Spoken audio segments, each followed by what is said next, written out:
Hi everyone, ADA ഫുഡ്സിനെ പറ്റി മുമ്പ് നമ്മളൊരു വീഡിയോ ചെയ്തായിരുന്നു. അപ്പം അതിനെപ്പറ്റി കുറച്ച് കാര്യങ്ങളോടെ ഡീറ്റെയിൽഡ് ആയിട്ട് നിങ്ങളോട് സംസാരിക്കാൻ വേണ്ടിയിട്ടാണ് ഞാൻ ഈ വീഡിയോ ചെയ്തത്. പിന്നെ നമ്മൾ കുറേ നാളായി അതായത് ഈ ഒരാഴ്ച ഞാൻ വീഡിയോസ് ഇട്ടിട്ടില്ലായിരുന്നു. കാര്യം ഞാൻ ഓൾറെഡി നമ്മുടെ ചാനലിനകത്ത് ഞാൻ പറഞ്ഞിട്ടുണ്ടായിരുന്നു. കാരണം നമ്മുടെ ഫിറ്റ്നസ്സിനെ പറ്റി അല്ലെങ്കിൽ ലൈഫ് സ്റ്റൈൽ ഇമ്പ്രൂവ്മെൻറ്റ് അങ്ങനത്തെ ഒരു രീതിയിൽ ഞാനൊരു സർട്ടിഫിക്കേഷൻ ഒരു കോഴ്സ് ചെയ്തിട്ടുണ്ടായിരുന്നു. അപ്പം ആ ഒരു പേഴ്സണൽ ട്രെയിനറായിട്ട് തന്നെ സർട്ടിഫൈഡ് ആയിട്ട് തന്നെ ഞാൻ വന്നു. അത് സന്തോഷകരമായിട്ട് ഞാൻ നിങ്ങളോട് തന്നെ പറയുന്നു. ഫസ്റ്റ് ഞാൻ പറഞ്ഞത് ഞാൻ നമ്മുടെ കേരള ട്രെയിനർ ഫാമിലിയോടാണ്. ഓക്കെ, അപ്പം വീണ്ടും തന്നെ ഞാൻ പറയട്ടെ, ഫാറ്റ് ലോസ്, മസിൽ ബിൽഡിങ് അങ്ങനത്തെ കാര്യങ്ങൾക്കും പിന്നെ സിമ്പിളായിട്ട് വീട്ടിലത്തെ ഫുഡിൽ നിന്ന് തന്നെ ഡയറ്റ് ഉണ്ടാക്കാൻ വേണ്ടിയിട്ടും അല്ലെങ്കിൽ ഡയറ്റ് ഫോളോ ചെയ്യാൻ വേണ്ടിയിട്ടും താല്പര്യമുള്ളവരാണെങ്കിലും പിന്നെ എപ്പോഴാണെന്ന് വെച്ചാൽ നിങ്ങൾക്ക് എന്നെ കോൺടാക്റ്റ് ചെയ്യാവുന്നതാണ്. ഞാൻ നിങ്ങളതിനെ ഹെൽപ്പ് ചെയ്യാം. അപ്പം അതിൻ്റെയൊക്കെ പുറകെ ആയതുകൊണ്ടാണ് ചില വീഡിയോസൊക്കെ ഇച്ചിരി ലേറ്റായിട്ട് വരുന്നത്. അപ്പോൾ ഞാൻ ഇതിനെപ്പറ്റി നിങ്ങളോട് എന്തായാലും ഞാൻ പറഞ്ഞുതരാം. ട്രേഡിങ് കംപ്ലീറ്റ്ലി ഫ്രീ ആയിട്ടാണ് നമ്മൾ പഠിപ്പിക്കുന്നത്. അപ്പം ഇതിനെപ്പറ്റി പ്രൈസ് ആക്ഷനെ പറ്റി ക്ലിയർ ആയിട്ട് അറിയാത്തവർ ബേസിക്സ് ഓഫ് ട്രേഡിംഗ് എന്ന് പറഞ്ഞാൽ നമ്മുടെ ഈ ചാനലിൽ തന്നെ പ്ലേലിസ്റ്റ് ഒരെണ്ണം ക്രിയേറ്റ് ചെയ്തിട്ടുണ്ട്. അത് നിങ്ങൾ നിർബന്ധമായിട്ട് അത് കാണണം. അത് കണ്ടു കഴിഞ്ഞാൽ നിങ്ങൾക്ക് ഓൾമോസ്റ്റ് എല്ലാ ഐഡിയാസ് നിങ്ങൾക്ക് കിട്ടും. അപ്പം ഇതിനെപ്പറ്റി നമ്മൾ വീഡിയോസ് ചെയ്തിട്ടുള്ളത് ഒരു 2019 ചാർട്ടാണ്. കുറച്ച് നാൾ സൈഡ് വേസ് ആയിട്ട് ഈ കാണുന്ന ഒരു ഈ ഒരു ഏരിയ കഴിഞ്ഞാൽ പിന്നെ അപ്പ് ട്രെൻഡിലോട്ട് തന്നെ പോയിട്ടുള്ള ചാർട്ടാണ്. അപ്പോൾ ഇതിൻ്റെ ഒരു സ്വഭാവം നിങ്ങൾക്ക് നോക്കുമ്പോഴത്തേക്ക് നിങ്ങൾക്ക് മനസ്സിലാവും. സൈഡ് വേസ് പോവും, ഇവിടെ ഒരു ബ്രേക്ക് കിടക്കും, മുകളിലോട്ട് പോകും. സൈഡ് വേസ് പോവും, ഇവിടെ ഒരു ബ്രേക്ക് കിടക്കും, മുകളിലോട്ട് പോകും. സൈഡ് വേസ് പോകുന്നു, മുകളിലോട്ട് പോയിട്ടില്ല. അപ്പോൾ എന്താ നടക്കുന്നത്? ഹിസ്റ്ററി റിപ്പീറ്റ് ചെയ്യുന്നൊരു വിശ്വാസത്തിൻ്റെ പുറത്താണ് എപ്പോഴും പ്രൈസ് ആക്ഷൻ നടക്കാറുള്ളത്. കാരണം പ്രൈസ് ആക്ഷനാണ് ഇതിൻ്റെ കീ എന്ന് പറയുമ്പോഴത്തേക്ക്.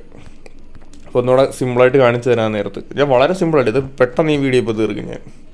അതുകൊണ്ട് ഇവിടെ ഒരു ബ്രേക്ക് നടന്നു, മുകളിലോട്ട് റെസിസ്റ്റൻസ് വരെ പോയി. അപ്പോൾ നമ്മൾ എന്ത് ചെയ്തു? ഇവിടെ സപ്പോർട്ട് റെസിസ്റ്റൻസ് നമ്മൾ അങ്ങോട്ടങ്ങ് മാർക്ക് ചെയ്യുന്നു. മാർക്ക് ചെയ്തു, കണ്ടോ? എന്നിട്ട് നമ്മൾ അടുത്ത കാര്യം എന്താ? നമ്മൾ ഇവിടെ ബ്രേക്ക് ഔട്ട് നടന്നു, ഇവിടെ വരെ എത്തി. ഈ ഒരു ഏരിയയിലൊരു ബ്രേക്ക് ഔട്ട് നടന്നു, പിന്നെ ഇവിടെ വരെ മോള് വരെ ഈ ഒരു ഏരിയ വരെ എത്തി. അപ്പോൾ ഇപ്പോൾ ഇവിടെ റെസിസ്റ്റൻസ് സംഭവം അല്ലെങ്കിൽ ഒരു ബ്രേക്ക് ഔട്ടിലോട്ട് തയ്യാറെടുക്കുന്നു. അപ്പം ഇവിടെ നിന്ന് ബ്രേക്ക് നടന്നു കഴിഞ്ഞാൽ ഇവിടെ വരെ എത്തും എന്നുള്ളൊരു കാര്യം നിങ്ങൾ ആലോചിച്ച് നോക്കുക. എൻട്രി കിട്ടുവാണെന്നുണ്ടെങ്കിൽ നിങ്ങളുടെ ഒരു വ്യൂ കിട്ടുവാണെന്നുണ്ടെങ്കിൽ മാത്രം നിങ്ങൾ എൻട്രി എടുക്കുക, ഇല്ലെന്നുണ്ടെങ്കിൽ ഒരിക്കലും കയറരുത്. അപ്പോൾ ഞാനത് ചെറുതായിട്ട് താഴോട്ട് തന്നെ വെച്ച് തരാം. ഇപ്പോൾ ഇവിടെ നമുക്ക് റീസെൻ്റ്ലി നോക്കാൻ നേരത്തെ നമുക്ക് ഇവിടെ അറിയാം, ഇവിടെ ഒരു ബ്രേക്ക് ഔട്ട് നടന്നിട്ടില്ല. നടക്കുവാണെന്നുണ്ടെങ്കിൽ ഡബിൾ ബ്രേക്ക് ഔട്ട് നമുക്ക് കിട്ടും. ഇവിടെ ഈ ഒരു റെസിസ്റ്റൻസ്, ഈ ബ്ലാക്ക് ലൈൻ വരച്ചേക്കുന്നത് ഇവിടെ റെസിസ്റ്റൻസ് കിടപ്പുണ്ട്. പിന്നെ ഇവിടുത്തെ ഈ ഒരു റെസിസ്റ്റൻസ് ഇവിടെ കിടപ്പുണ്ട്, ഇത് ബ്രേക്കായി. പിന്നെ ഈ ഒരു റെസിസ്റ്റൻസ് ഇച്ചിരി സ്ട്രോങ് ആയിട്ട് തന്നെ കിടപ്പുണ്ട്. ഈ ഒരു ബ്ലാക്ക് റെസിസ്റ്റൻസ് ഒന്നും അല്ല, ശരിക്കും പറഞ്ഞാൽ റെസിസ്റ്റൻസ് ഏരിയ എന്ന് വേണം പറയാൻ വേണ്ടി. ഞാൻ പെട്ടെന്ന് മനസ്സിലാകാൻ വേണ്ടി നമ്മൾ നമ്മുടേതായിട്ടുള്ള രീതിയിലങ്ങ് പറയുന്നതേ ഉള്ളൂ. അപ്പം ഇവിടുന്ന് ബ്രേക്കായിട്ട് മുകളിലോട്ട് പോയാൽ എവിടെ വരെ ചെല്ലുമെന്ന് ഓർക്കുക. ഇപ്പം ഏറ്റവും ലോയിൽ നിന്ന് കൃത്യം ഒരു എൻട്രി കിട്ടുവാണെന്നുണ്ടെങ്കിൽ നിങ്ങൾക്ക് എപ്പോഴും ഒരു ചെറിയൊരു സ്റ്റോപ്പ് ലോസിൽ നിങ്ങൾക്ക് ഒരു എൻട്രി എടുക്കാവുന്നതാണ്. അപ്പം ജസ്റ്റ് ഒന്ന് ആലോചിച്ച് നോക്കുക. സ്റ്റോപ്പ് ലോസ് ഇല്ലാതെ ആരും കയറാൻ പാടില്ല. Kerala traders family stop loss എല്ലാം മസ്റ്റായിട്ട് ഫോളോ ചെയ്തിട്ട് മുന്നോട്ട് പോകാറുള്ളൂ.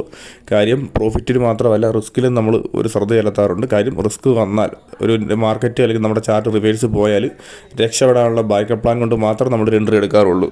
അപ്പോൾ ഈ വീഡിയോ എല്ലാവർക്കും ഇഷ്ടപ്പെട്ടെന്ന് വിചാരിക്കുന്നു. ഒരു 3 മിനിറ്റ് അല്ലെങ്കിൽ 5 മിനിറ്റ് താഴെ നിൽക്കുന്നൊരു വീഡിയോ ആണ്. പിന്നെ ഹെൽത്തിൻ്റെ കാര്യം എല്ലാവരും നോക്കുക. ട്രേഡിങ്ങിൻ്റെ കാര്യം അല്ലെങ്കിൽ ഇമ്പ്രൂവ് ചെയ്യുന്നതിൻ്റെ അതേ സമയത്ത് തന്നെ നിങ്ങൾ എൻ്റെ PT എടുക്കാനല്ല പറയുന്നത്, പേഴ്സണൽ ട്രെയിൻ എടുക്കാനല്ല പറയുന്നത്. നിങ്ങൾക്ക് എൻ്റെ അടുത്ത് വന്നാൽ എനിക്ക് ഒരുപാട് സന്തോഷം. ഞാൻ നിങ്ങൾ ഒരുപാട് കെയർ തന്നു 24/7 അസിസ്റ്റൻസ് തന്നിട്ട് തന്നെ ഞാൻ നിങ്ങളുടെ കാര്യങ്ങൾ ഞാൻ നോക്കും. തൊട്ടടുത്തുള്ള ഫിറ്റ്നസ് സെൻറ്ററിലാണെന്നുണ്ടെങ്കിൽ നിങ്ങൾ പോവുക, ജോയിൻ ചെയ്യുക. ഒരിക്കലും നിങ്ങൾക്ക് നഷ്ടം വരത്തില്ല. നിങ്ങളുടെ ലൈഫിലെ വൺ ഓഫ് ദി ബെസ്റ്റ് തീരുമാനം അതായിരിക്കും. ഓക്കെ, അപ്പം ഈ ഒരു വീഡിയോ നിങ്ങൾക്ക് ഇഷ്ടപ്പെട്ടെന്ന് വിശ്വസിക്കുന്നു. അപ്പം നമുക്ക് മറ്റൊരു വീഡിയോ ആയിട്ട് ഉടനെ നമുക്ക് കാണാം.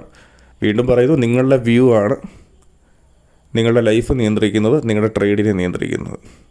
അപ്പോൾ നിങ്ങൾക്കൊരു വ്യൂ കിട്ടിയാൽ മാത്രം കയറുക, മറ്റൊരാളുടെ വ്യൂവിൽ കയറാൻ പാടില്ല. സ്ട്രിക്റ്റ് സ്റ്റോപ്പ് ലോസ് വെച്ച് മാത്രം. ചില കാര്യങ്ങളിൽ എപ്പോഴും ഒരു തടയിടുന്നത് എപ്പോഴും നല്ലതാണ്, പ്രത്യേകിച്ച് ട്രേഡിങ്ങിൽ. ഓക്കെ, അപ്പോൾ നമുക്ക് മറ്റൊരു വീഡിയോ കാണാം.